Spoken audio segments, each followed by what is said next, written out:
My sister-in-law hired private detectives to prove that I was lying about my company. She planned to humiliate me at the New Year's Eve party. But when the agents walked in, they didn't bring evidence. They brought handcuffs. The band's music was loud in my backyard. 80 people were laughing, toasting, celebrating the close of another year.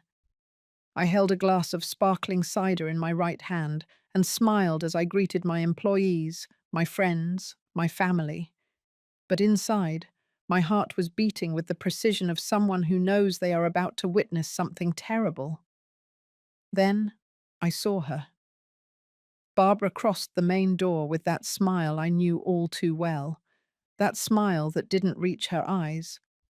She was dressed in black, as if she had come to a funeral. And maybe she had.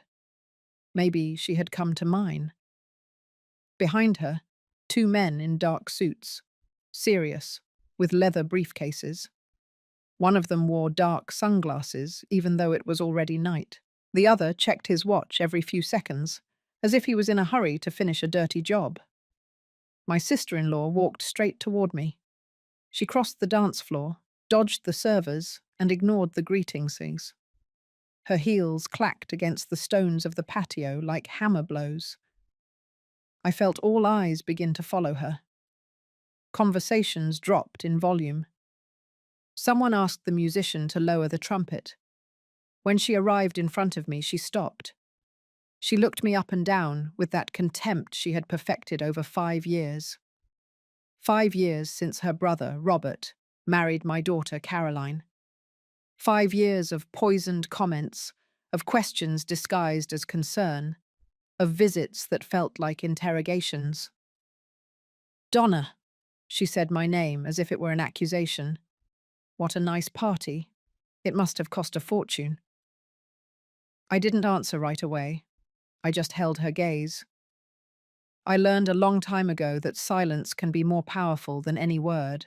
I suppose when you have so much money, she continued, raising her voice so others could hear, it's easy to spend on parties, although one wonders, where does all that money really come from? There it was, the first public stab. I felt my daughter, Caroline, approaching from the other side of the yard. I saw the worry on her face, the fear, the confusion, and something else that broke my heart. Doubt. Barbara, I said in a calm voice, although my hands were trembling. If you have something to tell me, this is not the place or the time. She laughed, a short, sharp laugh, designed to humiliate. It's not the time. Oh, Donna, that's precisely why I chose this moment, because it is time for everyone to know the truth. She snapped her fingers. The two men in suits stepped forward.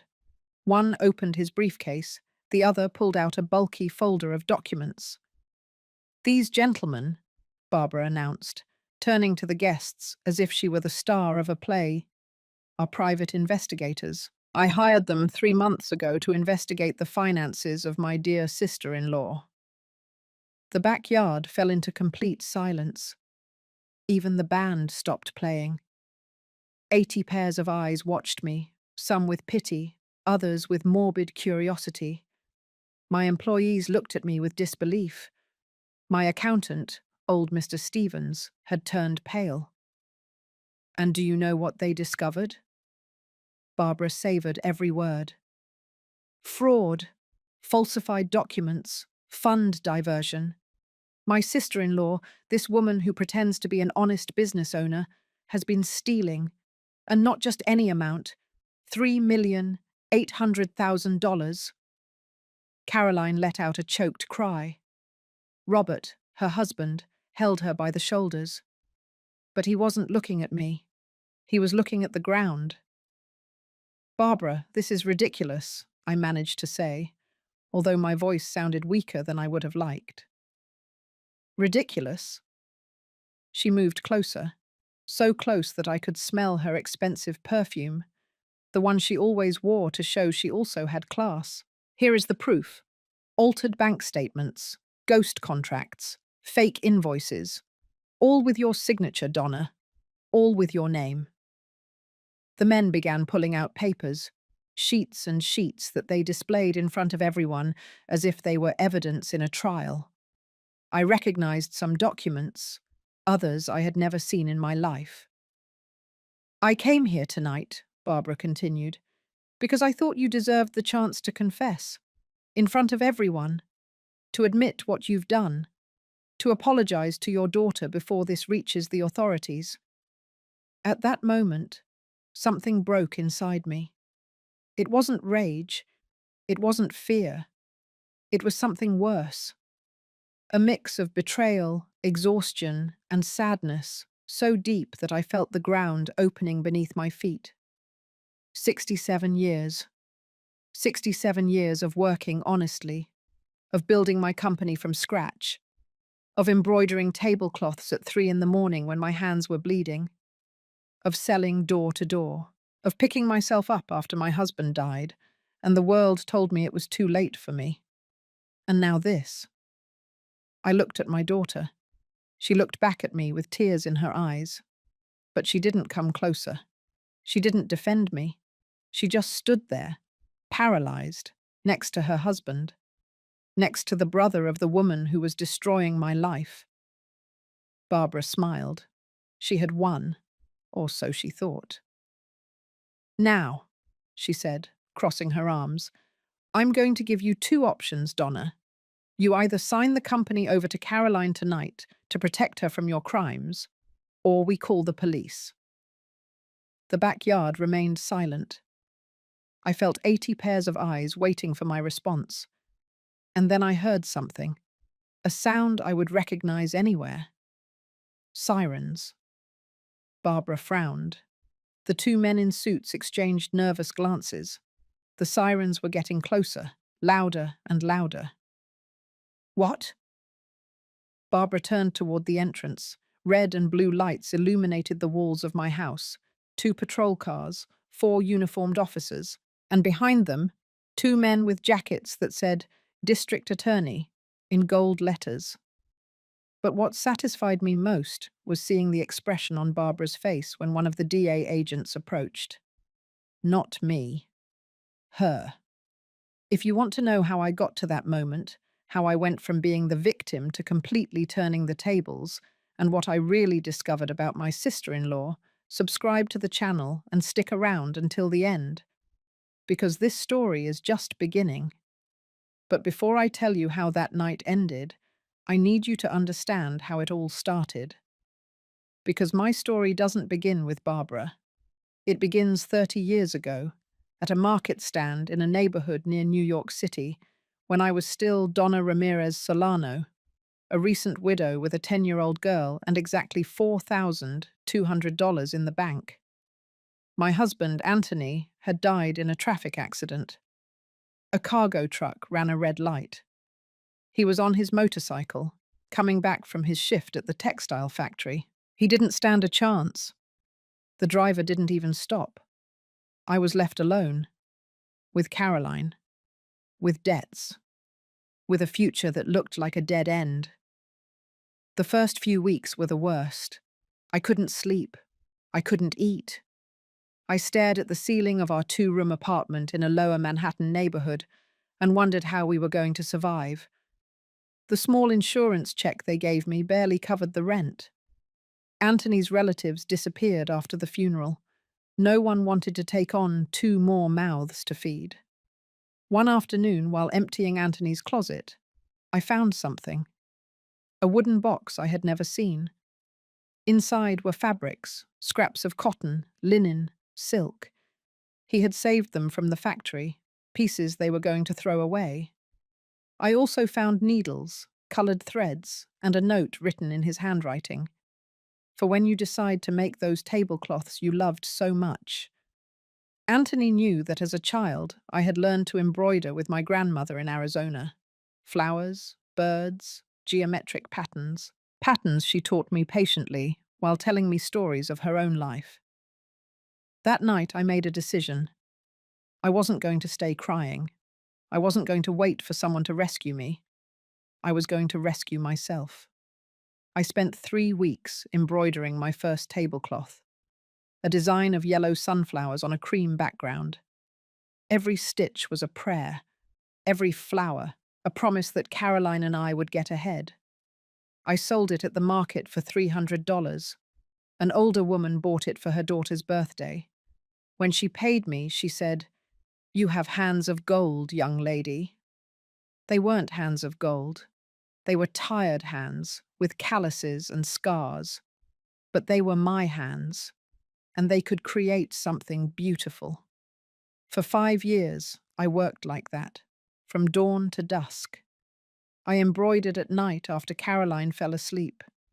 I sold on weekends at different farmers' markets in New Jersey and Pennsylvania. I went wherever I could.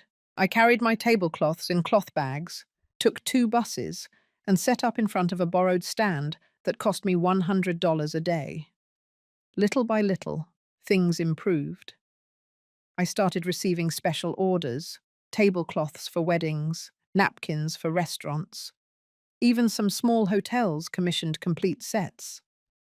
I hired 2 women from the building to help me. I paid them by the piece. Everyone won. By the time Caroline turned 15, we already had a small workshop, 6 sewing machines, 10 embroiderers. I rented a space on Fifth Avenue and put up a sign, Texas Textiles. Why Texas if I'm from New York? Because that was the nickname Anthony gave me. He used to say I shone like the Texas sun. It was my way of keeping him alive in my work. The years passed. Caroline grew up. She studied business administration at a public university. She was smart, organized, a dreamer. Sometimes I saw her reviewing my accounting books and felt a pride so great it choked me up. She was my reason for existing, my engine, my everything. By the time she turned 25, Texas Textiles was no longer a small workshop. It was a formal company, 45 employees, contracts with hotel chains, exports to Florida and Nevada. We had moved from embroidered tablecloths to luxury bedding, towels with exclusive designs, custom curtains. I never remarried. There were suitors, yes, good men who invited me to dinner, who brought me flowers. But I was married to my work, to my daughter. To that promise I made to Anthony in front of his grave, I'm going to give her the life you wanted for her. And I did it. Caroline never went hungry. She never lacked clothes. She never had to quit school. When she graduated, I cried in the front row. When she got her first job as an accountant at a logistics company, we toasted with cheap champagne in our living room. My house. Because by then I had bought one. 3 bedrooms, 2 bathrooms, a small backyard with purple climbing roses. In the Upper East Side neighborhood, nothing ostentatious, but it was mine, mortgage-free, owing nothing to anyone. Life was good, or so I thought. Everything changed 5 years ago, when Caroline came home one afternoon with sparkling eyes and introduced me to Robert. He was a sales manager at the company where she worked, 32 years old, good-looking, educated. He wore pressed shirts and polished shoes. He talked about projects, investments, travel. I liked him at first. He seemed ambitious, hard-working. My daughter liked him, and her eyes sparkled when she looked at him. "Mom," Caroline told me that night, after Robert left. "I think he's the one." And I, silly me, was happy. Because every mother wants to see her daughter in love. Every mother wants her daughter to have what she couldn't keep. They got married a year later. A simple wedding in a garden in California. 100 guests. A wedding singer. A 3-tiered cake. I paid for everything happily. She was the only family Caroline had. Her father couldn't be there, but I was there for both of us. It was at that wedding that I met Barbara, Robert's younger sister, 38 years old, divorced, childless. She arrived in a red dress that drew too much attention, perfect makeup, long nails painted black. She moved as if the world owed her something. From the first moment, Something about her made me uncomfortable. The way she looked at my house when she came for the wedding, the way she touched things as if evaluating their price, the way she asked me with a sweet, venomous smile, "And you paid for all of this yourself, Donna? How impressive for someone of your generation, of my generation." As if at 62 I was a relic who should be sitting around knitting and not running a company. But I swallowed the discomfort. She was my son-in-law's sister. Family. And family is respected. If I had known then what I know now, I would have thrown her out of my house that very day. Because Barbara didn't come into my life by chance. She came with a plan, and I, unknowingly, had just opened the door to the wolf. The first few months after the wedding were normal. Caroline and Robert moved into an apartment in the Chicago area. I visited them on Sundays, brought food, and we shared coffee. Robert continued to be kind, attentive. My daughter seemed happy. Barbara appeared in the third week. She knocked on my door one Tuesday afternoon. I had just returned from the factory, my feet were swollen, and all I wanted was to take off my shoes and make myself some chamomile tea. I opened the door, and there she was, with that smile I was beginning to recognize. "Donna, forgive me for coming unannounced," she said, entering before I invited her. "I was just passing by and thought, why not visit my sister-in-law? We're family now, aren't we?" Family. That word she would use as a master key to enter my life. She sat in my living room as if it were her own house. She looked at the paintings, the photos, the antique cabinet I had inherited from my grandmother. Her eyes moved, calculating, measuring, appraising. "What a lovely house," she said. "It must be worth good money here in the Upper East Side. Did you buy it long ago?" 12 years ago," I replied, uncomfortable with the direction of the conversation. "And did you pay in full, or do you have a mortgage?" The question hit me like a bucket of cold water. Who asks those things on a first visit? But Barbara made it seem natural, like simple curiosity. "In full," I said curtly. I saw her eyebrows barely raise, as if she had confirmed something she already suspected. "Wow, your tablecloth business must be doing well." Tablecloth business. As if 30 years of work were a hobby. As if Texas textiles were a flea market stand. "We don't just make tablecloths anymore," I corrected, trying to keep my voice friendly. "We have contracts with hotels, hospitals, spas, industrial production." "Oh, right, she said, taking out her cell phone. "Actually, I wanted to ask you something. Would you let me take a photo of that painting? I have a decorator friend who would love to see the style of your house." She didn't wait for my answer. She was already taking photos. First the painting, then casually the entire living room. Then she got up and went to the dining room. Click. Another photo. Click. The bookshelf with my documents. "Barbara, what are you doing?" I asked, following her. "Oh, I'm sorry, your house is so pretty. I love the style." "Is that your desk?" She had entered my study, my private space, where I kept my computer, my files, the company documents. I had left some bank statements on the desk, invoices pending review. "Yes, but—" Click. She photographed the entire desk. Discreetly, but she did it. "Barbara, please, that's private." "Huh? Oh, I'm sorry. I didn't realize," she said, putting away her phone with an innocent smile. "It's the habit of taking pictures of everything. You know how it is." I sat down with her to have coffee. For an hour, she asked me questions, all seemingly innocent, all poisoned. How many employees did I have? How much did I pay them? How did I handle payroll? Did I have an accountant? Did I pay all my taxes? Who was my main supplier? How did I get the contracts with the hotels? Every question was a knife disguised as curiosity. I'm just so impressed, she said. A woman your age, widowed, carrying all this on your own. It must be very difficult to manage so many numbers, right? Sometimes I wonder if you don't get confused with so many accounts. Your age. As if at 62 my brain no longer worked. I manage just fine, I replied dryly. Of course, of course. Although you know how it is with business. There are always, how should I put it, grey areas, ways to move money around to pay less in taxes. It's normal. Everyone does it. She was setting a trap for me.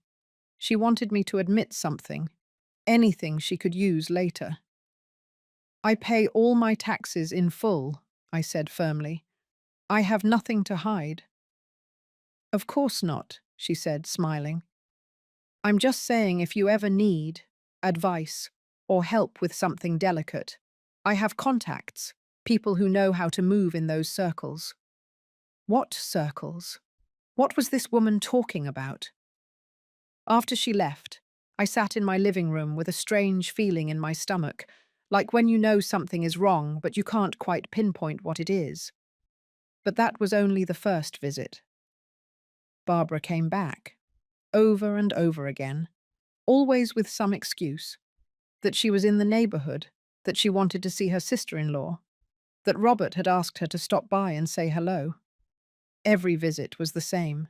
Questions disguised as friendly chat, casual photos of my house, comments about how well I was doing financially, insinuations that it was suspicious for a widow to have so much money. One day she arrived with a folder. Look, Donna, I brought you this, she said, taking out some brochures. They are investment funds, very safe.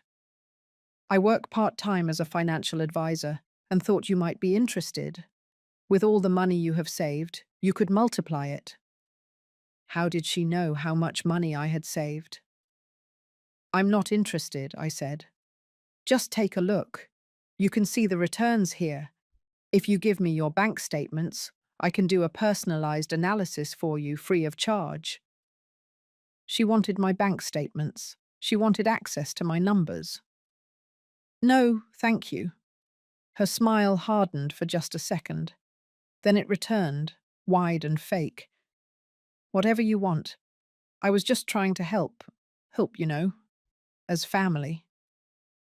3 months after that conversation, Caroline and Robert came for dinner. I noticed something odd. My daughter was quiet. Robert, too. They ate in silence, exchanging looks that I couldn't decipher. Is something wrong? I asked. Caroline looked at her husband. He nodded, as if giving her permission to speak. Mum, my daughter said, fiddling with the napkin, Robert and I have been talking about your company. My blood ran cold. What about my company? Well, Barbara mentioned some things to us, and we got worried. Barbara. Of course. What things? I asked, though I already guessed the answer. She says the numbers don't add up, Robert intervened, that a company your size should be generating more profit, that maybe, I don't know, maybe your accountant is stealing from you, or maybe you have expenses you don't declare. I couldn't believe it. My own daughter, doubting me because of that woman's words. Caroline, I said, trying to stay calm, my company is perfectly in order. I have annual audits. Everything is legal. I know, Mum, but what? But Barbara says you should let me look at the books, that I studied accounting, that I could help you find irregularities. There it was, the real goal. They wanted access to my accounts, to my numbers, to everything. My company is none of Barbara's business, I said, feeling the rage rise in my throat. And it's not your business either, Caroline. It's my work, my effort. Mum, don't be mad. I'm not mad. I'm disappointed. I got up from the table. Robert and Caroline left shortly after. She tried to hug me. I let her, but something between us was broken. That night, alone in my house, I cried for the first time in years, because I understood that Barbara didn't just want my money. She wanted to destroy my relationship with my daughter, and she was succeeding. But what I didn't know was that this was only the beginning. The real attack had not yet begun. The following weeks were a silent nightmare. Barbara no longer came to my house. She no longer needed to. She had planted the seed of doubt in my daughter's mind, and now she just had to water it and wait for it to grow. Caroline started calling me less.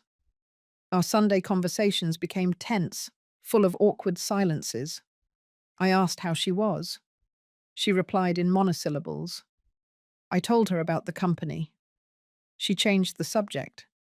It was like talking to a stranger who shared my daughter's face. One Tuesday morning, while driving to the factory, I noticed something strange. A grey sedan had been following me for 3 blocks. At first, I thought it was a coincidence, but when I turned onto a street that wasn't my usual route, the car did the same. They were following me. My heart leaped. I sped up a little. The car did too. I braked at a red light, my hands shaking on the steering wheel. I looked in the rearview mirror. A man about 40 years old, dark cap, sunglasses. He was holding something that looked like a camera. He was taking my picture. When the light changed, I pulled away quickly and took a different route. I took unnecessary turns. I entered a parking lot. I left through another way. I finally lost the grey sedan, but the damage was done. I no longer felt safe, not even in my own car. I arrived at the factory with my nerves shattered.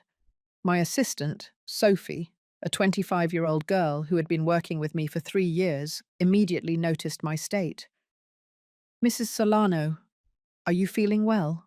You look very pale. I told her about the car. She frowned, worried. Do you want us to call the police? No, I said, although I didn't know why. Maybe I'm just paranoid. But I wasn't paranoid. 2 days later, I saw the same car parked in front of my house when I went out to buy groceries. The driver pretended to read the newspaper. When he saw me looking at him, he started the engine and drove away. I was being watched. But by whom? And why? The answer came a week later, when my accountant, old Mr. Stevens, called me in a trembling voice. Donna, I need to talk to you. It's urgent. We met in his office that same afternoon. Mr. Stevens was 68 years old. He had been managing the finances of Texas Textiles for 15 years.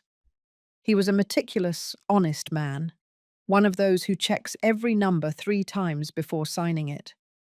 He was sweating when I arrived. What's wrong, Stephen? Someone came to the bank today, he said, loosening his tie.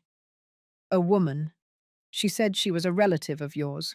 She asked for information about the company accounts. My heart sank. What woman? She didn't give her full name.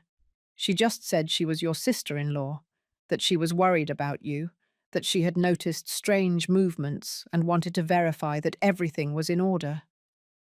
Barbara. Again. And they gave her information? Mr. Stevens shook his head. No. The manager sent her packing. He told her that without your written authorization, he couldn't give her anything. But Donna, she tried to bribe the teller. She offered her $5,000 for copies of your bank statements. I felt the floor move beneath my feet. Not only was she watching me, she was trying to buy bank information. Did the teller accept? No, thank God. The girl is honest. But she came to report it to me, and I'm coming to report it to you. I remained silent, processing. Barbara was playing dirty, very dirty. There's something else, Mr. Stevens continued, taking out a folder. I've been receiving calls. People asking about you. They say they are IRS auditors, that they are investigating irregularities in your tax returns. The IRS? But I pay everything correctly. I know, that's why it doesn't make sense. I called the IRS office directly. There is no open investigation against you. These calls are fake. Fake? Someone is impersonating tax authorities to intimidate me, to make me release information, or to make you make a mistake out of panic. It was a hunt, an organized, calculated hunt, designed to catch me in some lie or irregularity that didn't even exist. Stephen, what is going on? He looked at me sadly. Someone wants to destroy you, Donna, and they have resources. This is not one person acting alone. This is professional. I returned home that afternoon with a knot in my stomach. I turned on the computer and searched on Google. Private investigators, New York City. Dozens of pages appeared. Agencies offering discreet investigations, personalized surveillance, evidence collection. Barbara had hired investigators for me. I was sure. And not only that, she was fabricating evidence, inventing irregularities, creating a narrative where I was the villain. That night I couldn't sleep. I stayed up in the living room looking at the photos of Caroline on the wall. My girl, my reason for living, the daughter I had worked for 30 years without rest. And now that same daughter doubted me. The final blow came 3 weeks later. Barbara called a family meeting at Caroline's house, a Sunday afternoon. The message I received from my daughter was cold, formal. Mum, we need to talk. Sunday at 4 o'clock in the afternoon. Please don't be late. It's important. I arrived on time. Caroline opened the door, but she didn't hug me. She just gestured toward the living room with a nod. Robert was sitting on the large sofa. Barbara was in the chair opposite, legs crossed, holding a thick folder. There was no coffee prepared. There were no cookies. There was no love in that house. Sit down, Mum, Caroline said. I sat down. I felt like I was at a trial. Donna, Barbara began without preamble, we've been investigating for months, and we found very disturbing things. She opened the folder. She pulled out printed sheets. Bank statements I had never seen, contracts with signatures that looked like mine, but were not. Invoices from ghost companies. It says here you paid $1,200,000 to a company called Pacific Distributor, Barbara read. That company doesn't exist. It's a front. You used fake invoices to deduct taxes. That's not true, I said, feeling my voice break. I don't know that company. Your signature is here, she said, showing me the document. It was my signature, or a perfect forgery. There's more here, she continued. Unjustified cash withdrawals, $3,800,000 in the last 2 years. Where did that money go, Donna? To payroll, to suppliers, to... There are no receipts, she interrupted. There are no vouchers. There is nothing, just money that disappears. I looked at my daughter. Her eyes were red. She had been crying. Mum, Caroline said, her voice breaking. Why didn't you tell us you were having problems with the company? We could have helped. I don't have problems with the company, I managed to say. Everything is in order. This is a lie. Barbara is lying. I'm lying? Barbara stood up, offended. Me? Donna, the proof is right here. Official documents, bank statements, your own signature. That is not my signature. Then who forged it? Me? Why would I do that? I have nothing to gain. But she did. I knew it at that moment. I don't know how, but I knew it.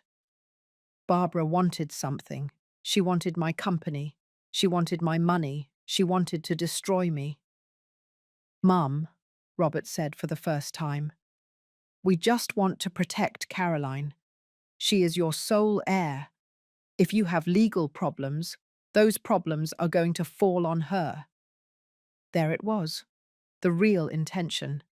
They wanted me to sign something. That's why, Barbara continued, taking out another document, we have prepared this. It's a transfer of authority. You sign the company over to Caroline temporarily until this whole matter is cleared up. That way she is protected. And so are you. I won't sign anything, I said, getting to my feet. Mum, please. No! My voice came out louder than I intended. I won't sign anything. I haven't done anything wrong, and I won't hand over my life's work to anyone. Barbara smiled, a cold, triumphant smile. Then we'll see you in court, Donna, because if you don't want to resolve this in the family, we'll resolve it with lawyers. And I warn you, you won't like the result. I left that house with my legs trembling. Caroline called out my name from the door, but I didn't stop. I couldn't look at her. I couldn't see that doubt in her eyes. That night, sitting alone in my kitchen, with a cup of tea cooling in my hands, I hit rock bottom. 67 years. A lifetime of honest work. And now my own daughter saw me as a thief. I cried until I had no more tears left, until only a cold void remained in my chest. And in that void, something new began to grow. Rage. The following days were the darkest of my life. Worse than when I buried Anthony. Worse than those nights when I didn't know how I was going to feed Caroline. Because this time, I wasn't fighting poverty or bad luck. I was fighting betrayal. I didn't eat well for a week. I lost 8 pounds. My employees asked if I was sick. Sophie brought me chicken soup that I barely tasted. Mr. Stevens looked at me worriedly every time we reviewed numbers, because he saw me lost, absent. Caroline didn't call. Not once. I didn't call her either. What was I going to say to her? How do you explain to your daughter that the woman poisoning her mind is a professional liar? How do you compete against someone who has the perfect poison? One afternoon, while drinking coffee alone in my kitchen, the phone rang. Unknown number. I almost didn't answer, but something made me press the green button. Mrs. Solano? It was a woman's voice, young, nervous. Yes? Who is speaking? My name is Patricia. I work at, well, I used to work at a private investigation agency, Omega Security and Analysis. My skin prickled. I don't know if you know, Patricia continued, speaking fast as if she were afraid. But someone hired our services to investigate you. A woman, Barbara Ortega. My sister-in-law. I know, I said dryly. Ma'am, I quit 2 days ago because what they asked me to do wasn't right. It wasn't legal, and I can't keep quiet. What did they ask you to do? Patricia took a deep breath. Falsify documents, alter bank statements, create evidence of transactions that never existed. My boss accepted because she paid very well, $150,000. But I can't be part of that. You don't deserve what they're doing to you. I felt my heart pounding in my ears. Do you have proof of that? I have emails, recordings of conversations with my boss, and I have the original versions of the documents before they altered them. Everything is saved on my computer. Why are you helping me? You don't know me. Because my mum is also a business owner, Patricia said, and her voice broke. And I wouldn't let anyone do this to her. We arranged to meet the next day at a coffee shop downtown. Patricia arrived with a backpack full of folders, a flash drive, and a face full of guilt. Here is everything, she said, handing me the flash drive. The original contracts, the ones they altered, the emails where Barbara explained exactly what she needed to falsify. and the recordings where my ex-boss promised her he would make you look like a criminal. I reviewed the documents that same night. Every page was a stab. The bank statements Barbara had shown at the family meeting were manipulated. They had added fake transactions. They had invented withdrawals I never made. They had created ghost companies with my name. Everything was a lie, a perfectly constructed lie. But that wasn't the worst part. The worst part was reading an email Patricia had included, an email Barbara sent to her boss at Omega Security. I don't care how much it costs. I need that old woman to be completely discredited. I want her to lose her company. I want her own daughter to see her as the swindler she is. And when she is destroyed, when she has nothing and no one, I will be there to save my sister-in-law from the disaster her mother created. 50% of that company will belong to me. It's mine. I just have to be patient. I read that email 5 times. Every word was a hammer blow. Barbara didn't just want to humiliate me. She didn't just want my company. She wanted my total destruction. She wanted my daughter to hate me. She wanted me to be left alone in ruin, with nothing to live for. And she almost succeeded. Because 2 days later, Barbara took the next step. I received a summons, legal, official, with stamps and signatures. They were suing me for tax fraud, embezzlement of funds, and falsification of documents. The plaintiff, Barbara Ortega, representing the interests of Caroline Solano Ramirez, direct and affected heir. She was using my daughter's name to sue me. I called Caroline for the first time in 3 weeks. She answered on the 5th ring. "Mum?" "Caroline, did you know that Barbara is suing me?" Silence. "Caroline, did you know?" "Robert says it's for the best," she whispered.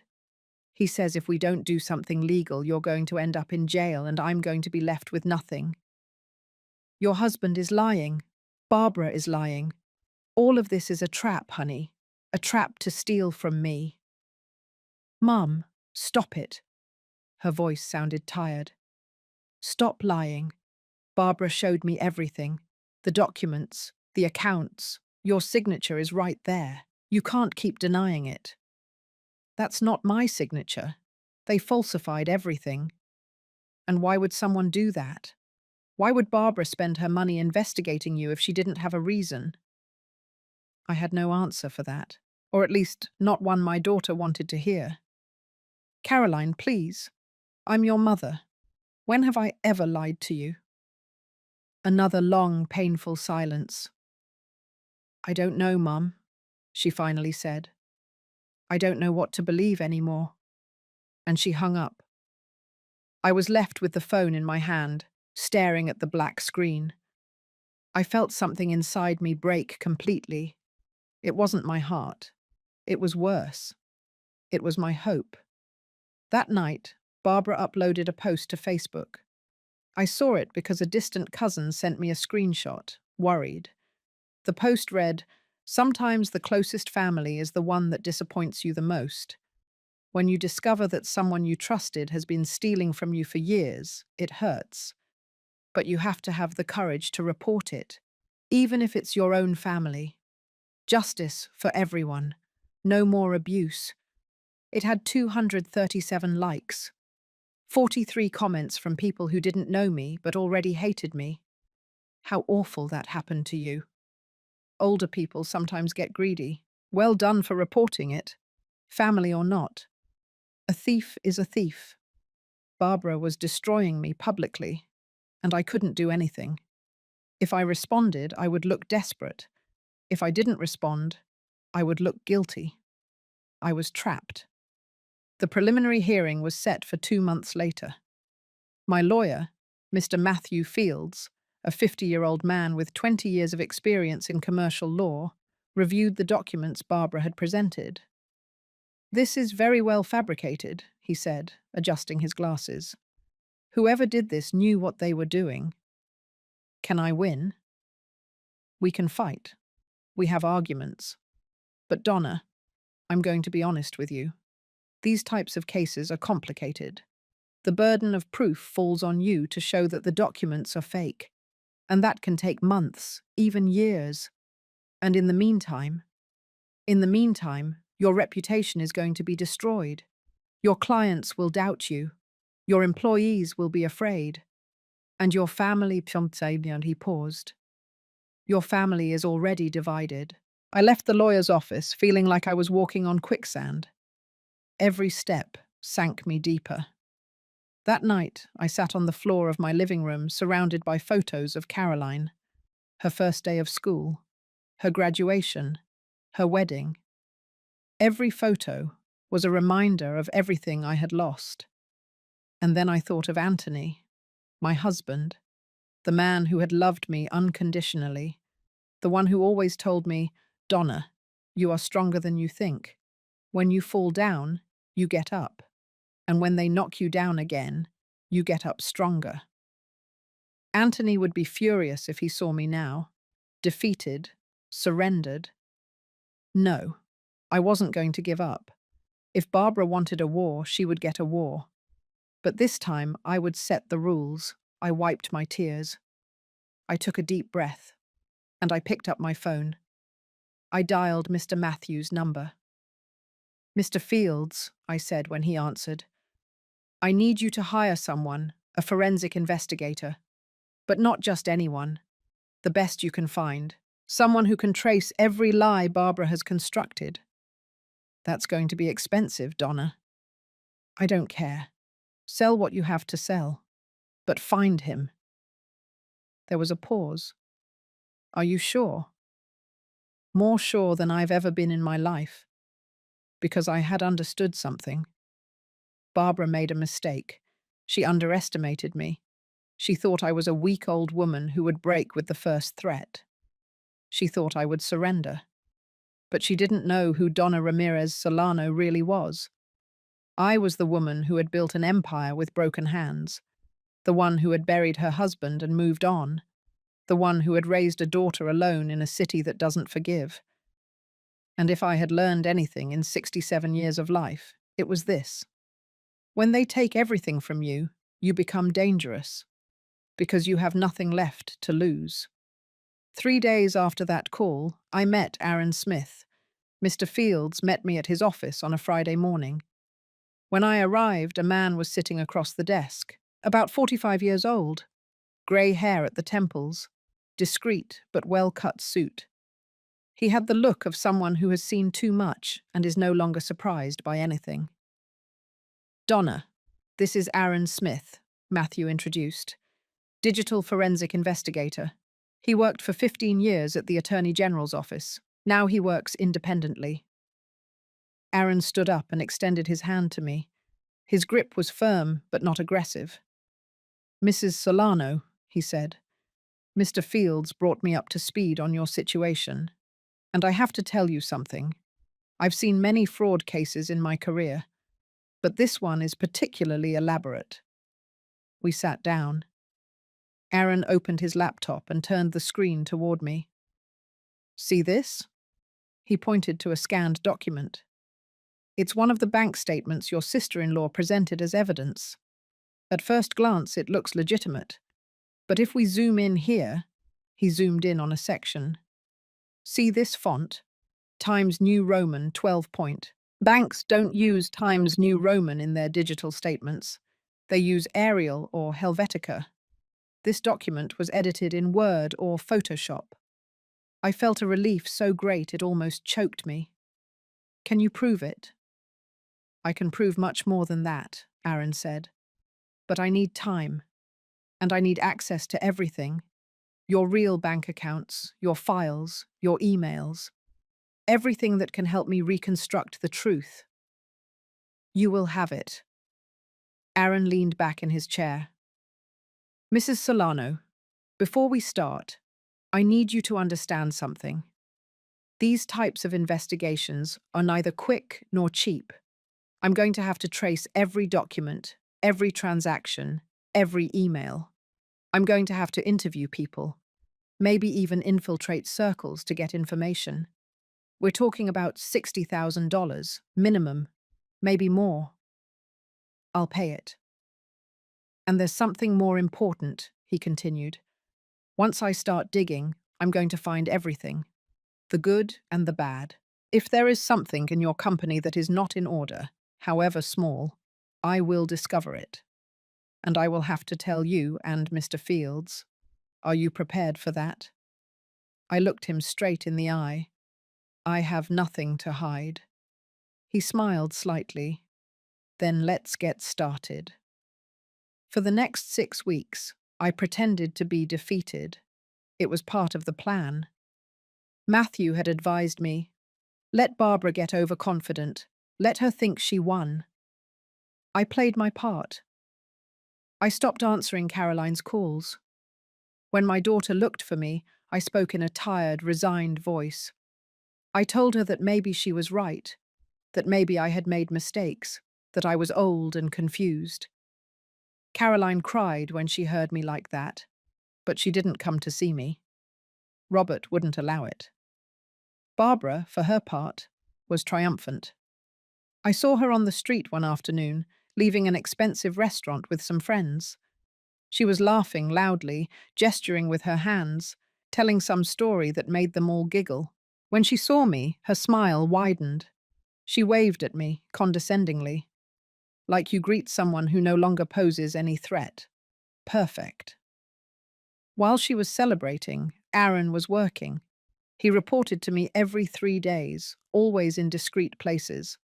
Isolated coffee shops, parks, empty parking lots, never in his office or mine. I found something interesting, he told me at our third meeting. Your sister-in-law doesn't have the money she pretends to have. Her personal bank account never exceeds $40,000.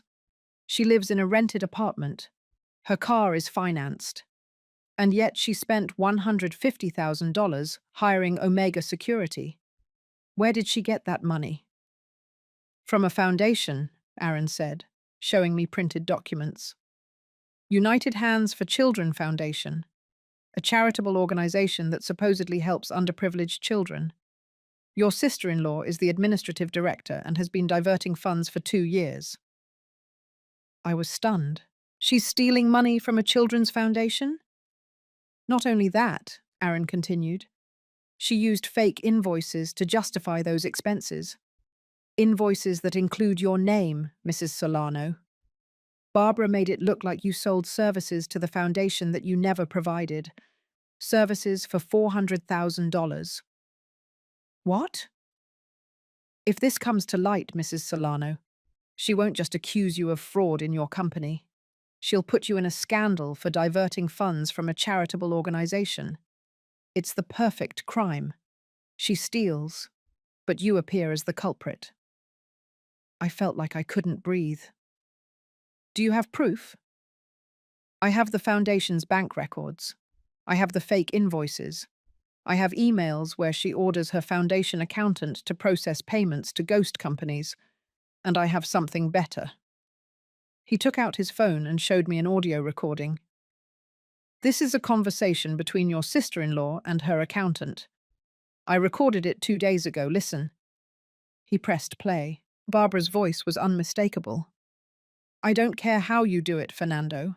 I need those 200,000 to disappear from the register. And you list them as consulting services from that old woman. When this whole thing explodes, she'll be so far under that no one will doubt she stole from the foundation too. But Barbara, if we get audited, we won't get audited. No one audits small foundations. And if they do, you have the documents that protect your butt. Mine too.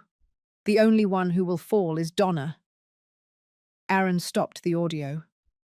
She's not just falsely accusing you. She's framing you for her own crimes. My hands were shaking. What else do you have? Enough to bury her, Aaron said. But I need 2 more weeks. I want to trace every dollar she diverted, every document she falsified. And I want to find the connection with Omega Security. Because if I can prove that she paid with stolen money to fabricate evidence against you, that is conspiracy. It's a federal crime. Do it. 2 weeks later, Aaron arrived with a box of files. I have everything now, he said, emptying the box onto Matthew's desk. Here is the complete evidence. Barbara Ortega diverted $740,000 from the foundation in the last 2 years. She used $150,000 to hire the private investigators. Another $200,000 she put into her personal account through transfers disguised as expense reimbursements. The rest she used to pay lawyers, bribes, and fabricate documents. Matthew reviewed every paper with an eagle eye. This is enough for an arrest warrant, he said. Fraud, falsification, embezzlement of funds. We are talking about 8 to 10 years in prison. And what about Robert? I asked. My daughter's husband. Aaron shook his head. I didn't find evidence that he was directly involved, but your sister-in-law used his name on some documents. Electronic signature.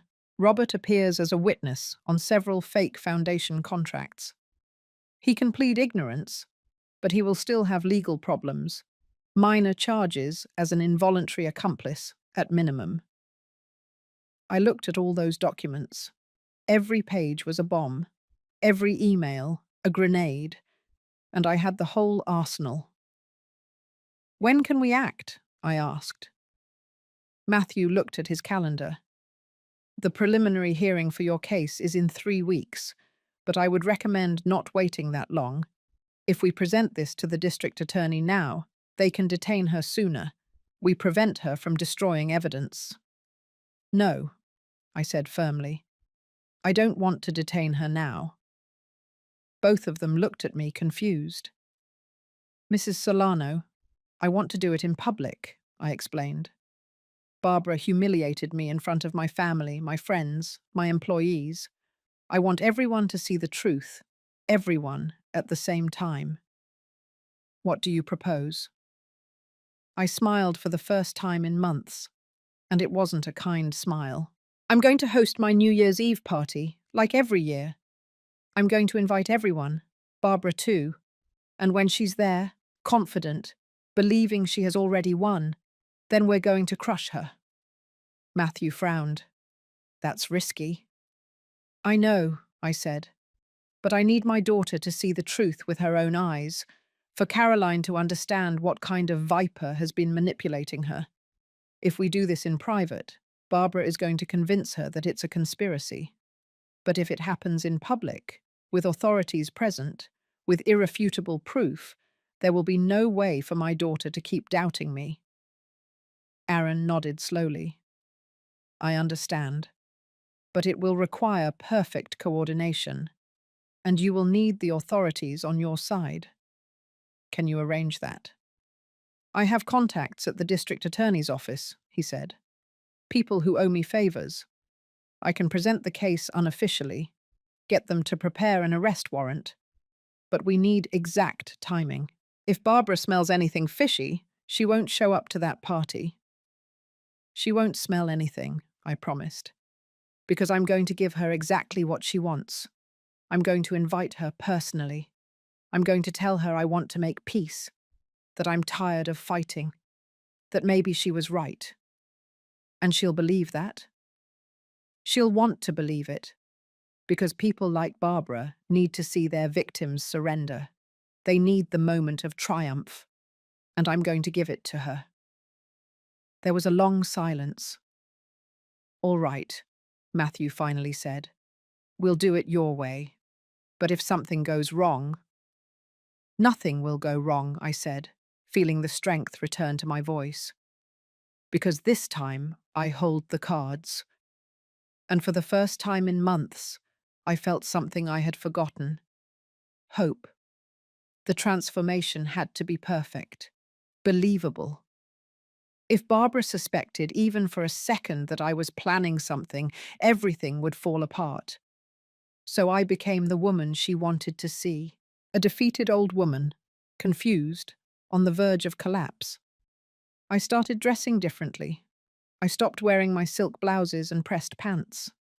I began going out in simpler, more careless clothes. I let my hair grow out a bit without styling it. When I went to the supermarket, I walked slower, with my shoulders slumped. At the factory, I faked mistakes. Nothing serious, just enough for my employees to worry. I forgot a meeting. I mixed up some dates on an order. Sophie, my assistant, looked at me sadly. "Mrs. Solano, are you okay?" she asked me one day. "You're not like this."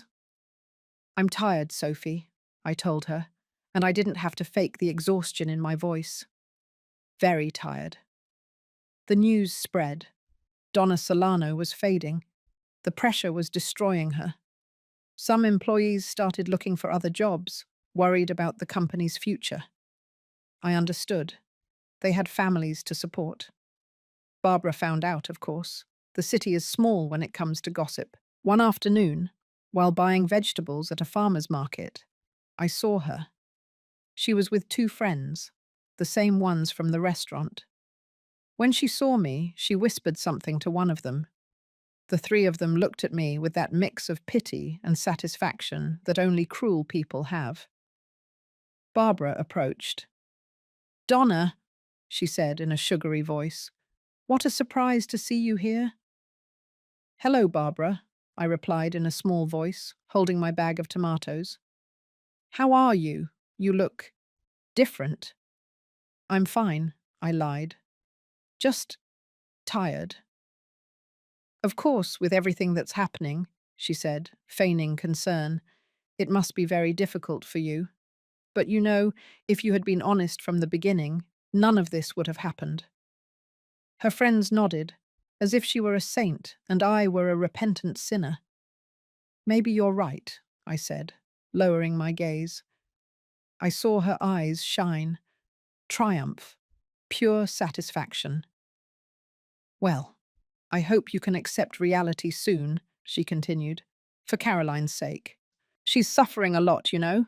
Seeing her cry over her mother breaks my heart." I wanted to slap her right there, but I squeezed the tomatoes in my hand and took a deep breath. "Yes," I managed to say, "for Caroline." She walked away, laughing with her friends. I stood in the middle of the market, trembling with rage, but also smiling inside, because I had just confirmed something. Barbara was completely confident. She thought she had won. Meanwhile, Aaron kept digging. We met every Tuesday at 6 o'clock in the morning at a coffee shop in the financial district. So early that no one saw us. So far from my usual routes that no one could connect us. "I found something big," he told me at our fifth meeting, opening his laptop. "Remember those private investigators your sister-in-law hired?" "Omega Security," I nodded. "Exactly. Well, guess what? That company already has a dirty history. They were shut down 3 years ago for fabricating evidence in a divorce case. The owner, a man named Gerald Newman, spent 6 months in prison. When he got out, he reopened under a different name. But it's the same operation. And Barbara knew that. Not only did she know it." Aaron turned the screen. "Look at this email. She specifically sought out an agency that was willing to work outside legal boundaries. Those are her exact words." I read the email. My sister-in-law had written, "I need an agency that understands that sometimes you have to be creative with the truth. I don't care about the methods. I only care about the results. Can you help me?" And Gerald Newman had responded, "Mrs. Ortega, we specialize in complex cases. We understand that justice sometimes needs a little push. Our services cost $150,000, but we guarantee results. It was an explicit contract to manufacture evidence." "This is pure gold," I said. "There's more," Aaron continued. "Patricia, the girl who contacted you, saved everything, every file before and after editing it. I have the original PDFs of your real bank statements, and I have the altered versions. I can show pixel by pixel where they added numbers, where they changed dates, where they inserted fake transactions. And the witnesses, Is Patricia going to testify? She's already signed a sworn statement. She is scared, but she is willing to testify. I also found the accountant for Omega Security, a guy named Hector Ruiz. He's nervous because he knows that when this explodes, he's going to be an accomplice. I offered him immunity. He accepted. He's going to testify that Barbara paid with foundation money. And the foundation? Who else knows about the theft? The president of the foundation is a businessman named Robert Harrison, 72 years old, an honest man who donated $5 million to start the project. I showed him the evidence unofficially. He is devastated. He believed in Barbara. He put her as director because she sold him a beautiful story about helping children. Is he going to report her? He already did. He filed a formal complaint with the district attorney, but I asked him to keep it frozen until you gave the signal. The economic crimes prosecutor is a friend of mine. He understands what we are doing. How much evidence do we have in total? Aaron closed the laptop and looked at me seriously. Mrs. Solano, we have enough to bury her. Diversion of $740,000, falsification of documents in 3 different cases, conspiracy to commit fraud, bribery, and misuse of another person's identity without consent.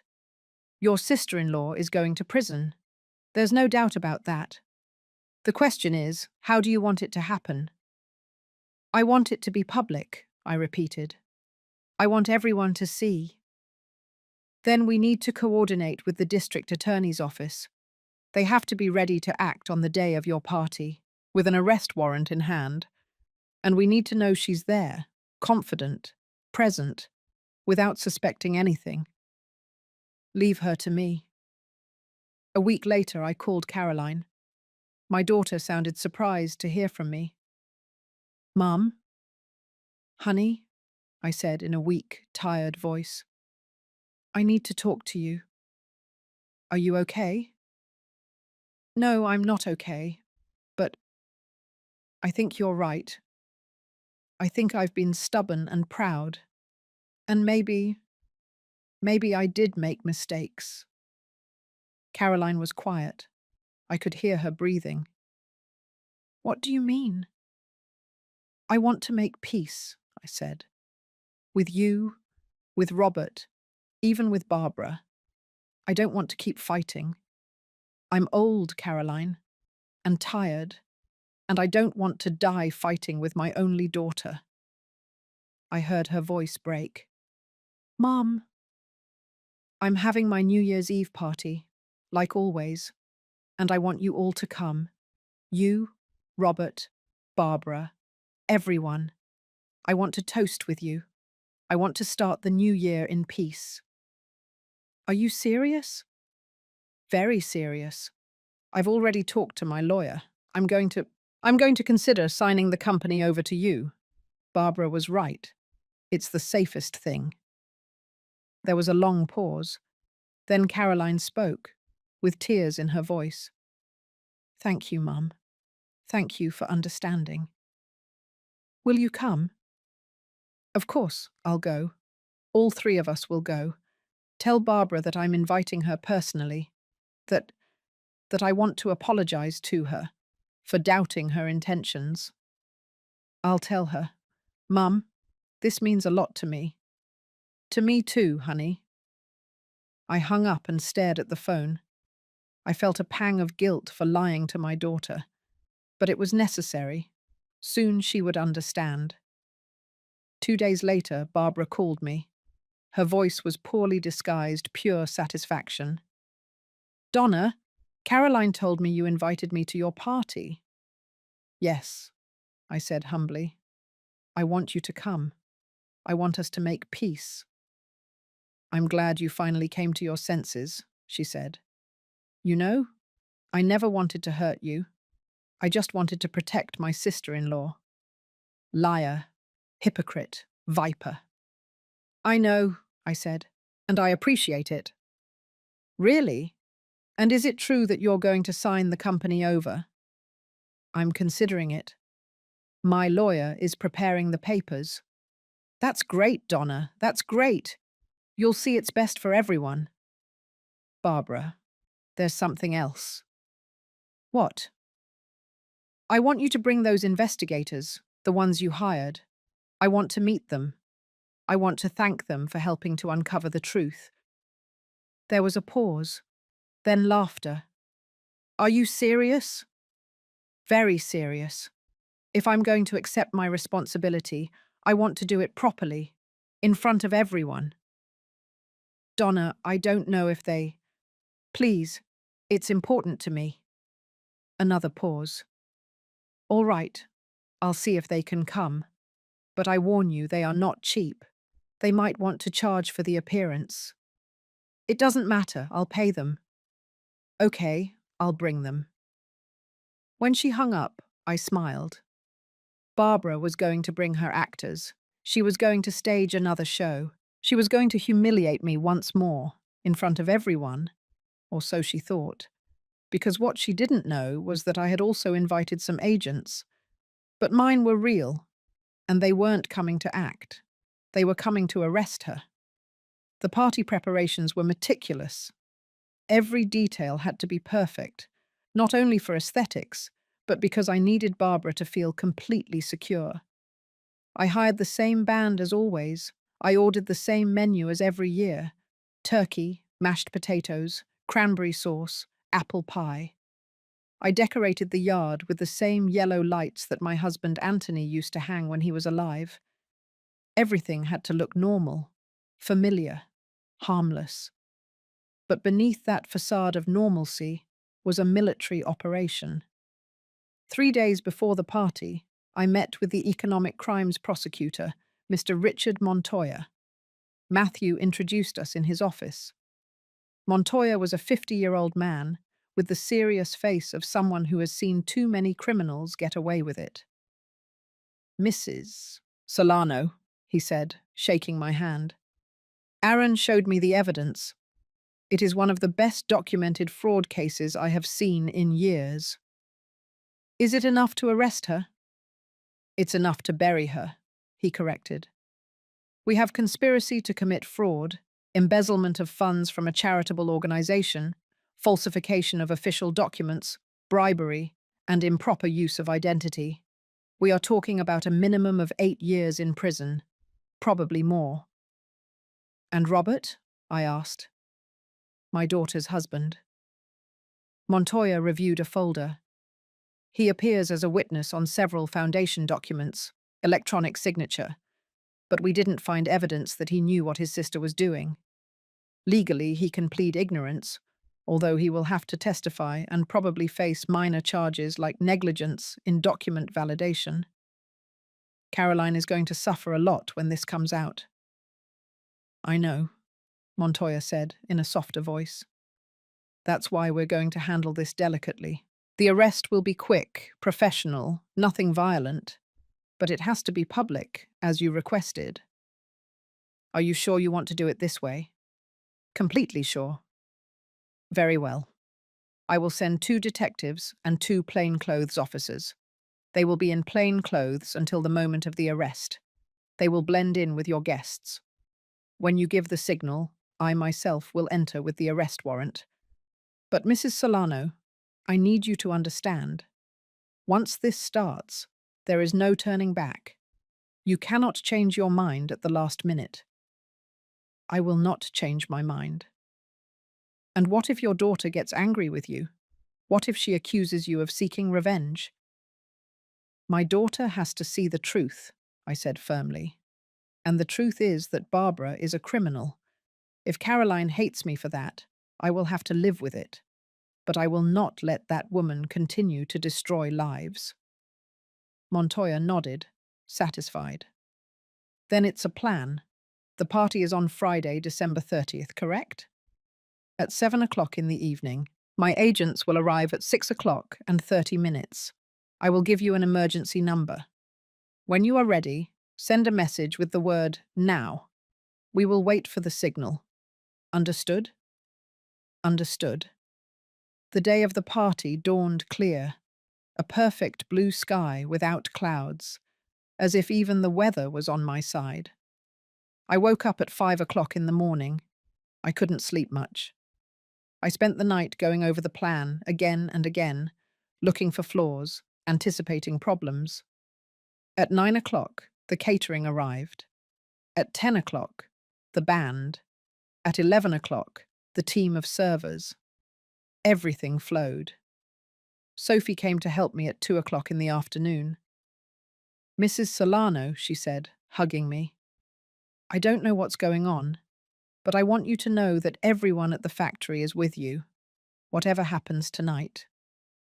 "How do you know something is going to happen?" She smiled. "Because I know you, and you are not the type of woman who gives up. Whatever you're planning, I trust you." I put on my best dress, a wine-coloured one that I had bought 2 years ago but had never worn. I fixed my hair. I put on makeup carefully. I wanted to look strong, dignified, not like the defeated woman I had been pretending to be. When I looked in the mirror, I saw Donna Ramirez Solano, not the victim, the warrior. The guests began to arrive promptly at 7 o'clock. Employees, suppliers, lifelong friends. Mr. Stevens, my accountant, arrived with his wife. Sophie with her boyfriend, my neighbours, people who had been with me through thick and thin. At 7 o'clock and 20 minutes, the undercover agents arrived. Matthew discreetly pointed them out to me. 2 young women who looked like normal guests. 2 men in their mid-30s, dressed casually. They blended in perfectly. At 7 o'clock and 40 minutes, Caroline arrived. My heart skipped a beat when I saw her get out of the car. My daughter, my beautiful daughter. She was wearing an ivory dress and her hair down. She came with Robert, who looked uncomfortable, looking at the ground. Caroline hugged me, tightly, like she did when she was a child. "Mum," she whispered, "thank you for doing this. Thank you for coming, honey." "Are you really going to sign the papers?" "We'll see," I said, stroking her hair. "Tonight everything will become clear." She looked at me strangely, but didn't ask any more questions. At 7 o'clock and 50 minutes, Barbara arrived. She got out of an Uber with that arrogance that characterized her. She was wearing a tight black dress, high heels, her hair tied back in a perfect bun. Behind her, 2 men. I recognized them from the description Aaron had given me. Actors Barbara had hired to pose as investigators. One was tall, about 50 years old, with glasses and a leather briefcase. The other was younger, in his 30s. Cheap suit, but well pressed.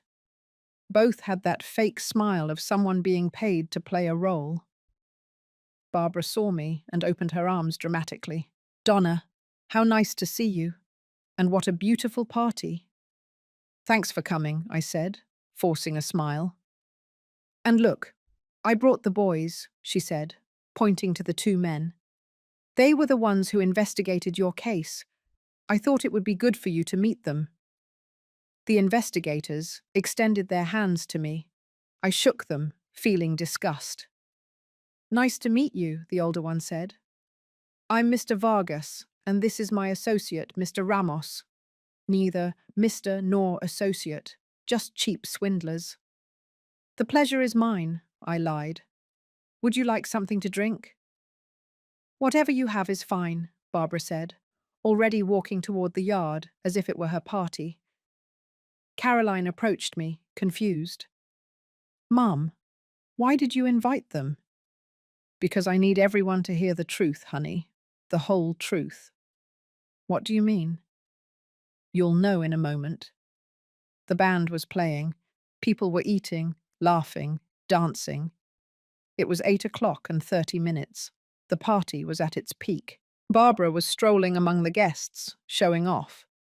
She was telling anyone who would listen how she had saved Caroline from her mother-in-law's bad decisions, how she had uncovered the fraud, how she had acted for the good of the family. I heard her tell one of my employees, It's sad, isn't it, to see how older people sometimes lose their judgment. But hey, that's what family is for, to protect each other. I saw how that employee, Rose, a woman who had been working with me for 20 years, pursed her lips in anger. She knew Barbara was lying, but she couldn't say anything. Not yet. At 8 o'clock and 55 minutes, I asked them to lower the music. I climbed onto a small platform we had set up for the musicians. I took the microphone. "Good evening, everyone," I said, and my voice resonated in the yard. "Thank you for being here. Thank you for joining me for another year in this tradition that I love so much." Applause, smiles. Caroline looked at me from the front, proud. "This year has been difficult," I continued. "Very difficult. Many of you know what I've been through. The accusations, the doubts, the pain of feeling that the people you trust turn their backs on you." Barbara was smiling. She thought I was about to publicly surrender. "But tonight," I said, looking directly at her, "I want everyone to know the truth, the whole truth." Her smile wavered slightly. "Barbara," I said, pointing at her, "you accused me of fraud, of stealing, of falsifying documents, and you brought these gentlemen as proof of my crimes." The two actors straightened up, nervous. "But there's something everyone needs to know," I continued, feeling the adrenaline rush through my body. "These men are not investigators. They are actors, paid by you, with money you stole from a charitable foundation." The backyard fell into absolute silence. Barbara turned pale. "What? What are you saying?" "I'm telling the truth," I said in a firm voice. "And it's not me who's saying it. It's them." I pointed toward the entrance. The doors opened, and it wasn't her actors who walked in. It was Prosecutor Montoya, two uniformed detectives, and two police officers. Barbara turned toward them, her eyes wide. The two actors tried to back away, but the undercover agents had already surrounded them. "Barbara Ortega," Prosecutor Montoya said in a clear, strong voice, "you are under arrest for the crimes of fraud, embezzlement of funds, falsification of documents, and conspiracy." He took out the handcuffs. And at that moment, in front of 80 people, in front of my daughter, in front of everyone who had ever doubted me, Barbara Ortega was arrested. The yard erupted in murmurs. 80 people talking at the same time. Some were shouting. Others were taking out their phones to record. The band stopped playing. The servers froze with their trays in their hands. Barbara backed away, shaking her head. "No, no, no, no. This is a mistake. Donna, what did you do?" "What I had to do," I replied, stepping down from the platform. "Uncover the truth." The agents approached. Barbara raised her hands as if that could stop them. "Wait. I didn't do anything wrong. She is the criminal. She—" She pointed an hysterical finger at me. "Ask these investigators. They have the proof." Prosecutor Montoya turned toward the two actors. "Are you private investigators?" The older one, Mr. Vargas, stammered. "I... we..." "Are you actors?" interrupted Aaron, who had just walked in with a laptop under his arm. "Edgar Fields and Mario Hayes. I hired them this morning for $2,000 each to come to this party, pretending to be investigators. Just like you hired them, Mrs. Ortega, to stage your show." Barbara looked at him with pure hatred. "Who the hell are you?" "Aaron Smith, forensic investigator. And I have here every dollar you diverted from the United Hands Foundation. Every document you falsified.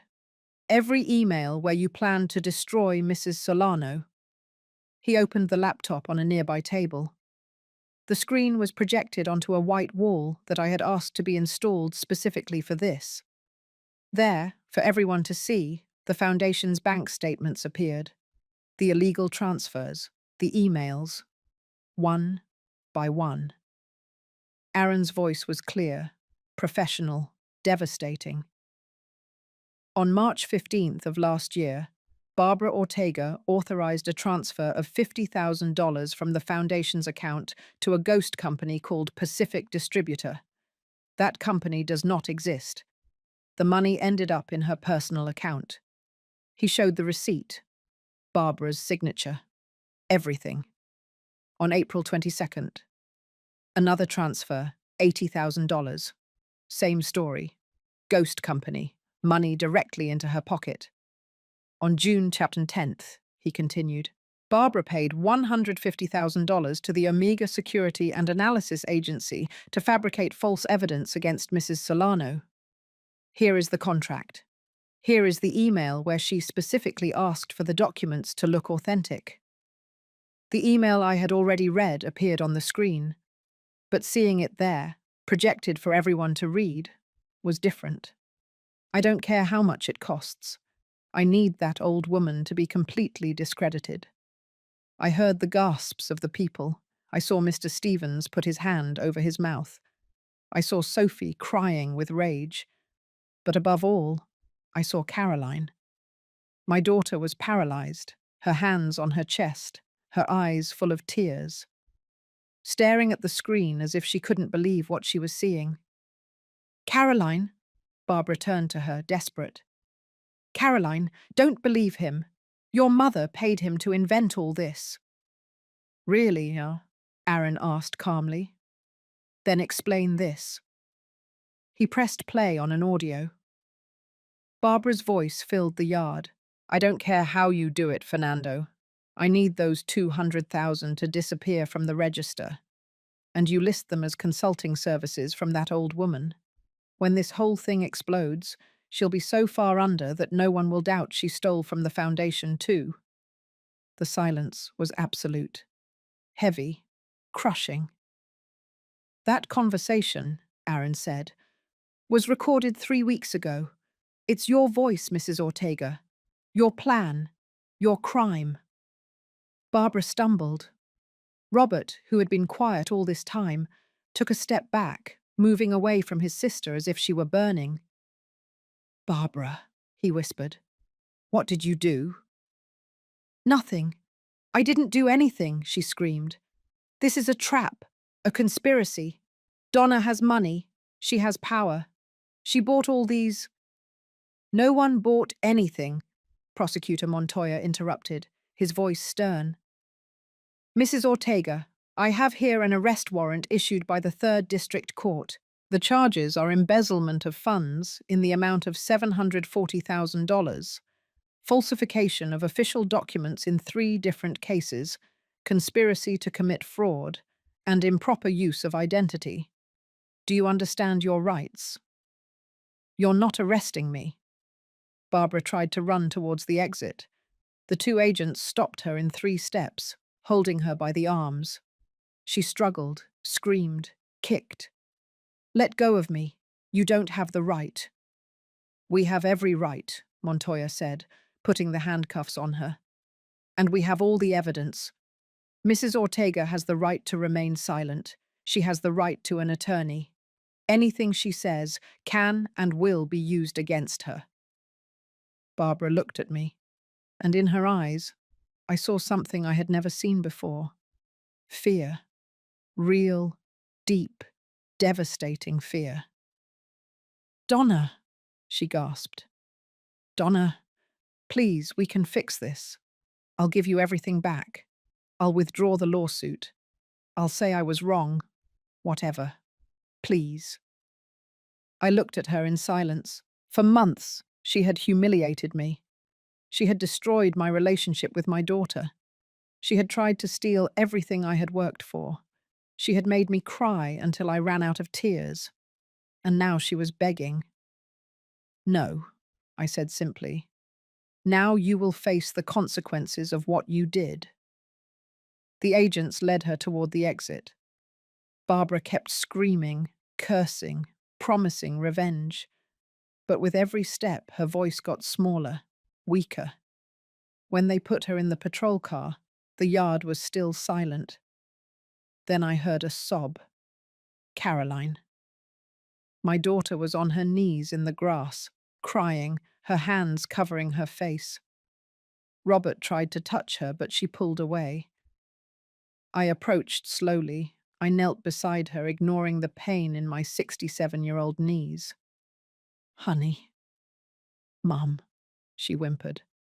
Mum, I'm sorry. I am so sorry. Shh. I hugged her, squeezing her against my chest. It's over. It's over. I accused you. I doubted you. I let her. I let that woman fill my head with lies. And you never did anything wrong. Never. Don't cry, Caroline.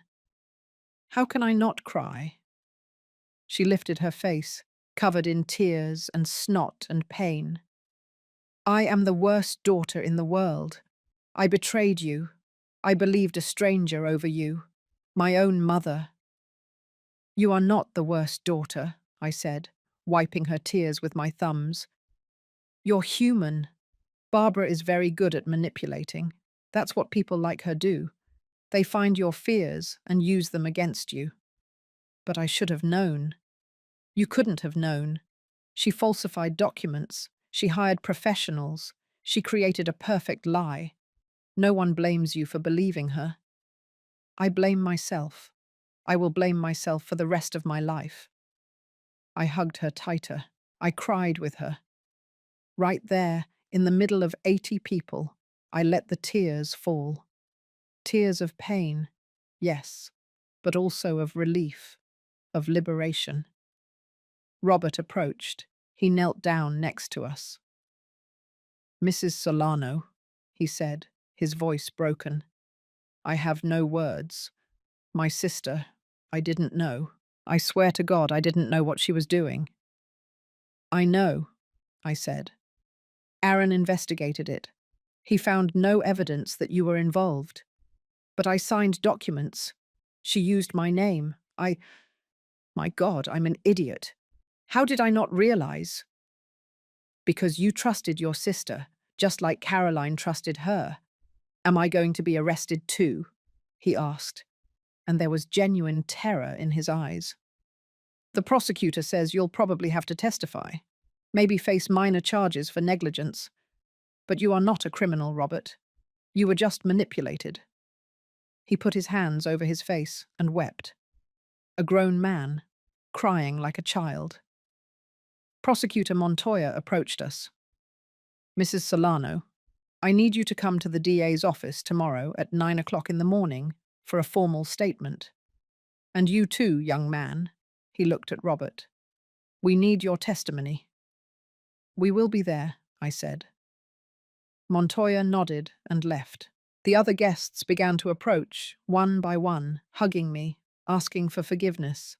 Those who doubted, congratulating me, those who always believed. Mr. Stevens hugged me tightly. I knew you were going to win, Donna. I always knew it. Sophie also hugged me, crying. Mom, you are the bravest woman I know. Rose, my 20-year employee, took my hands. We never doubted you, not for a second. The party did not continue. How could it? After what had just happened, no one felt like dancing. People began to leave little by little, each processing what they had witnessed. By 11 o'clock at night, only Caroline, Robert, and I remained. We sat at the patio table in silence, listening to the crickets, looking at the lights that still hung from the trees. What's going to happen now? Caroline asked in a small voice. Barbara will go to trial, I explained. According to Montoya, with all the evidence we have, she will probably accept a plea deal, 8 to 10 years in prison, full restitution of all the money she stole to the United Hands Foundation. 10 years, Caroline repeated. My God. She brought it on herself, Robert said bitterly. I can't believe that's my sister. The person I knew or thought I knew would never have done something like that. Greed changes people, I said. It turns them into monsters. Caroline took my hand. Mum, can you forgive me? I know I don't have the right to ask. I know I hurt you terribly, but is there any way for us to get back what we had? I looked into her eyes. My girl, my only daughter, the reason I had fought so hard. I already forgave you, Caroline. I forgave you from the very first moment you doubted me. Really, Al? Really, because you are my daughter, and a mother's heart doesn't break.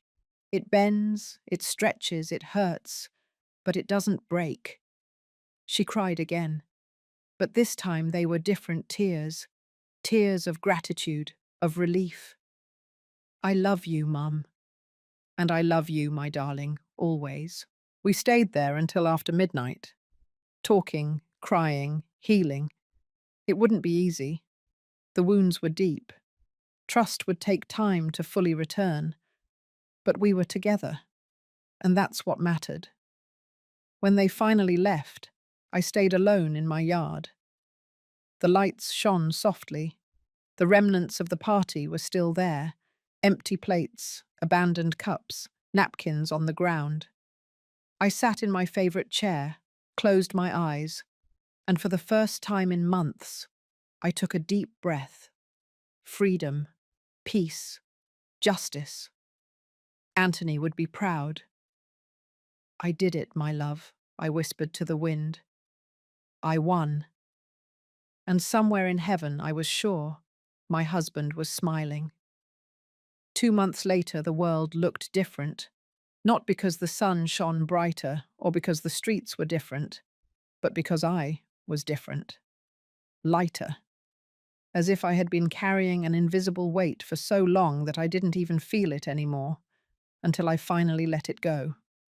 Barbara's trial was quick. Her lawyer, a nervous guy who sweated every time Aaron presented new evidence, advised her to accept a plea deal. 8.5 years in prison, full restitution of the $740,000 to the United Hands Foundation, and a public apology. The apology never came.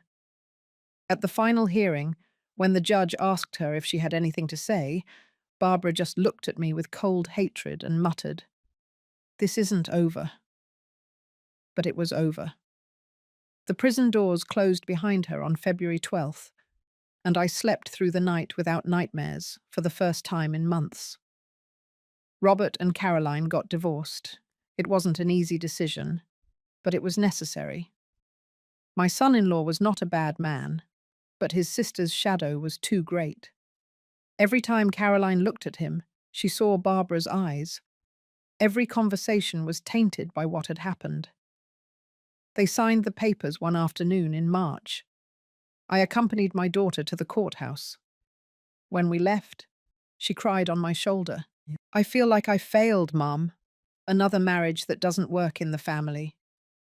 "You didn't fail," I said, stroking her hair. "You survived, and that is much more important. Do you think I'll ever be able to trust anyone again?"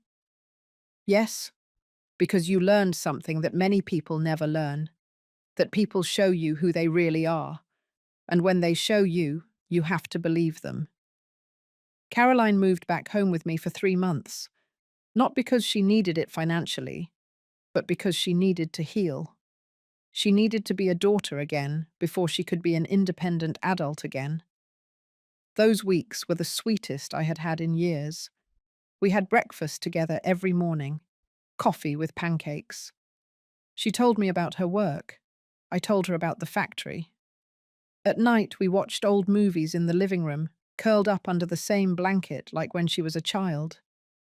One night, while watching a romantic comedy that made us laugh, Caroline paused the movie.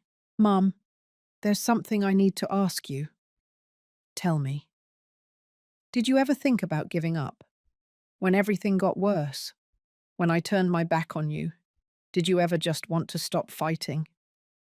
I thought about those dark nights, about the crying that choked me, about the pain of feeling that my own daughter didn't believe in me. "Yes," I admitted. There were moments when I wanted to give up, when I thought maybe it would be easier to just sign everything, hand my company over to Barbara, and just disappear. And what stopped you? You? Me? You, Caroline. Because if I gave up, I was teaching my daughter that when things get tough, you surrender, that when you are falsely accused, you lower your head. And I didn't want you to learn that. I wanted you to see that it's worth fighting for the truth, that it's worth defending yourself, even when the whole world seems to be against you. Caroline hugged me and cried, not out of sadness, out of love. You are the best mum in the world, she whispered, and I was an idiot. You weren't an idiot. You were human. In May, Caroline finally found her own apartment. Small, cozy, in a trendy neighborhood. I helped her move. We carried boxes together, assembled furniture, hung pictures. It was a new beginning for her. The day we finished decorating, we sat in her new living room with 2 glasses of cheap wine, admiring our work. "Mum," Caroline said, "I want you to know something. I've been going to therapy." "Oh, really?"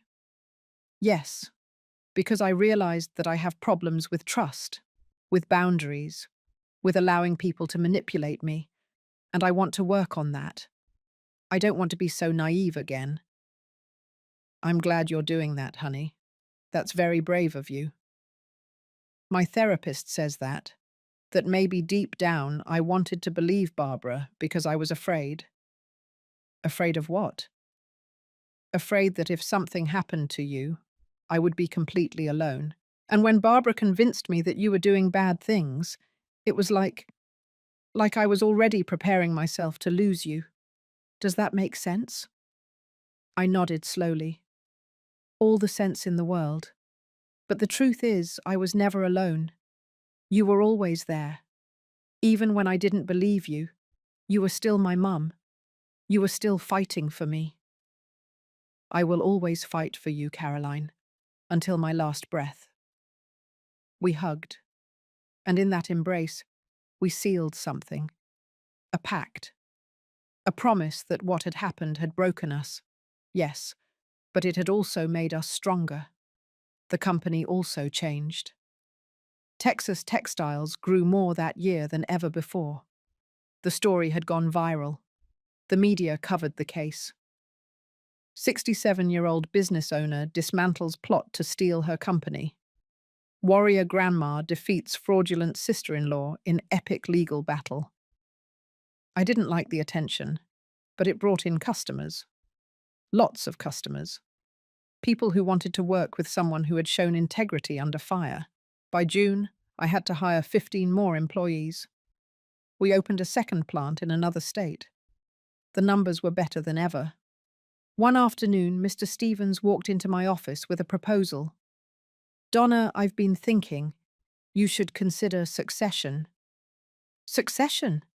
Mr. Stevens, I don't plan on dying anytime soon." "That's not it," he laughed. "But you are 67 years old. Someday you're going to want to retire. And when that day comes, the company needs to be prepared." "What do you propose?" "That you give Caroline 30% of the company, that you bring her in as vice president, that she start learning the business from the inside.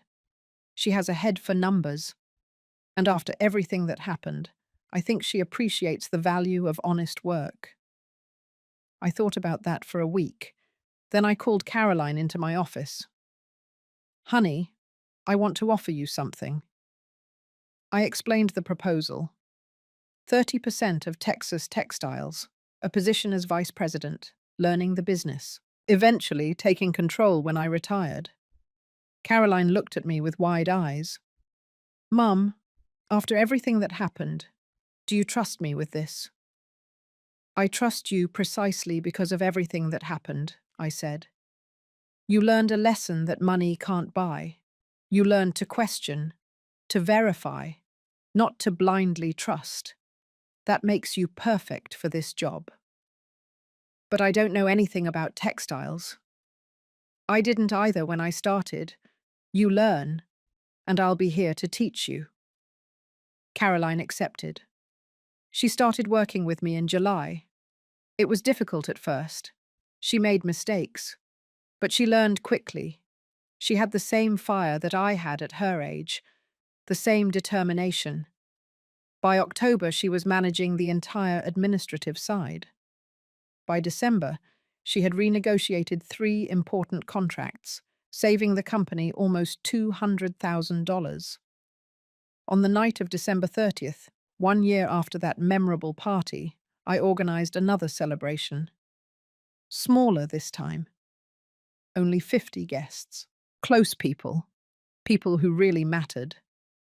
Caroline arrived early to help me prepare. We hung the lights together. We cooked together. We laughed together. At 8 o'clock at night, with everyone gathered, I took the microphone. "A year ago," I said, "in this very place I lived the most difficult and most liberating night of my life. Many of you were here. You saw it all. There were murmurs of agreement, complicit smiles. That night I learned something important. I learned that the truth always comes to light, that justice, although slow, eventually arrives, and that true family is not the one that shares your blood, but the one that stands by you when everything falls apart." I looked at Caroline.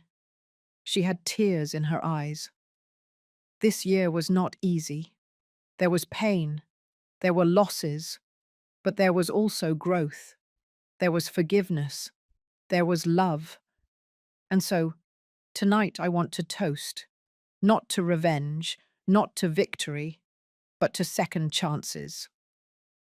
I raised my glass. To learning from mistakes, to getting up after falling, to knowing when to fight and when to forgive, and to the people who never abandon us, even when we abandon ourselves. "Cheers!" everyone shouted in unison. We toasted. The music started. People danced. And I sat in my yard chair, watching my daughter dance with Sophie and Rose, laughing like I hadn't seen her laugh in years. Mr. Stevens sat beside me. "You did well, Donna. Anthony would be proud." "Thank you, Stephen." "Do you ever think about Barbara?" "Sometimes," I admitted. "I wonder if in that cell, she has reflected on what she did, if she has understood that greed leads nowhere." "And you? Did you forgive her?" I thought about that question, long and deeply. "I don't know if I forgave her," I finally said, "but I let her go. She no longer lives in my head rent-free, as the young people say. I no longer dedicate my energy to her, and I think that's the closest to forgiveness I'm going to get." Stephen nodded wisely. "That's enough." At midnight, when the chimes sounded, I hugged Caroline. "Happy New Year, Mum," she said. "Happy New Year, my love." "Do you know what the best thing about this year is?" "What?" "That I don't have to pretend anymore. I don't have to pretend that everything is fine when it's not. Because now it really is fine. It's us, together, like it should be, like it always should have been." That night, when everyone left and I was left alone cleaning up, I found a photo that had fallen off the table. It was from Caroline's wedding. There was Barbara, smiling at the camera in that red dress. I looked at her for a long moment. Then I tore it in half and threw it in the trash. Some chapters of life simply have to end. I went to sleep that night with a light heart, with the windows open to let in the fresh January air, with the certainty that I had done the right thing. And as I fell asleep, I thought of all the women who are going through what I went through, those who are being unjustly accused, those who are being manipulated by relatives poisoned by greed, those who feel alone, defeated, without a way out. And I wanted to tell them something. Don't give up. Fight. Seek the truth. And know that in the end, when the dust settles and the lies crumble, the only thing left standing is who you really are. I am Donna Ramirez Solano. I am 68 years old. I built an empire with my hands. I buried my husband and moved on. I raised a daughter alone. I faced betrayal and came out victorious. And if I could do it, you can too. Because true wealth is not in what you possess, it's in what you don't allow them to take from you. Your dignity, your truth, your strength. No one can steal that from you unless you let them, and I will never let them. If this story touched your heart, if it made you feel something, leave me a comment telling me where you are watching from. What part of this story resonated with you the most? Have you lived through something similar? Your story matters, and I would love to read it.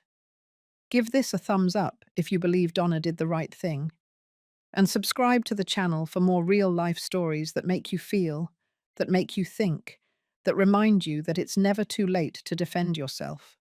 Because here we share more than stories. We share lessons, we share strength, we share hope. See you in the next story. Take care. And remember, your truth is worth defending.